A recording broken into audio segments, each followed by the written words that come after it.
Minamalit yan ng mga DDS kasi nga raw walang personal knowledge. Paano walang personal knowledge? Eh sila nga ang nag-imbestiga unang-una at pinakamalalim na investigasyon ay NBI ang gumawa. Oh. Kaya nila minamalit si Matibag kasi hindi nila matanggap na magiging senador yan sa susunod. Dahil sobrang lakas niyan. Sobrang daming accomplishment niyan ngayon na parang si Boying Rimulya rin. Di ba? Alam mo pre, kung bakit natin nasabi na nakapuntos agad itong prosecution, naka 1-0 agad yan. Kung babalikan natin yung tatlong witness, no?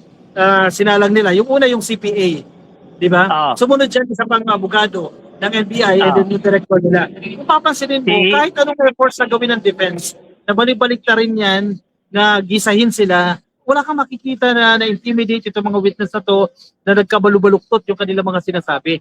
Kaya kung papansinin ninyo, ang ginagawa na lang ng defense, yung kanilang strategy na lang, mga technicalities.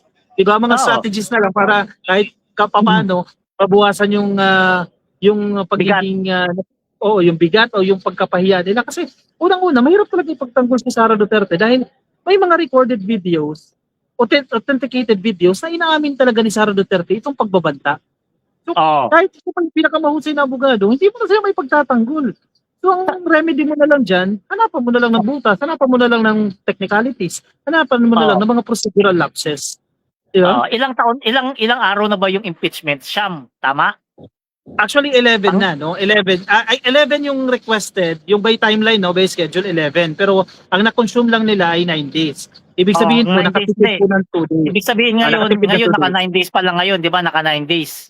Correct. Yung 9 days na yun, anong napatunayan ng defense panel? Wala, di ba? Puro lang si objection. Di ba? Puro lang si objection. Puro lang si technicalities. Yung prosecution naman. Sa loob ng 9 days, anong napatunayan? Napatunayan nila na lihitimo yung video.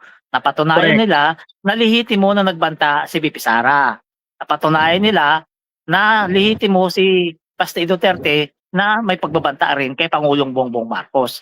At napatunayan nila na lahat ng sinasabi nila ay totoo kasi hindi makontra nung depensa. At yan ang mahirap. Diba? Kaya tingnan mo sino ba yung mga abogado, yung mga matataas na antas ng abogado nagsasabi lamang yung prosecution? Mga dating Chief Justice, mga dating Bar Council, mga law school din ng mga abogado. Diba? Mga matataas, kumbaga sa abogado, yan yung mga matataas na antas, diba? Mga retired judge. Sila yung nagsasabi na lamang yung prosecution dito sa impeachment na to. Sino naman nagsasabi na lamang yung depensa?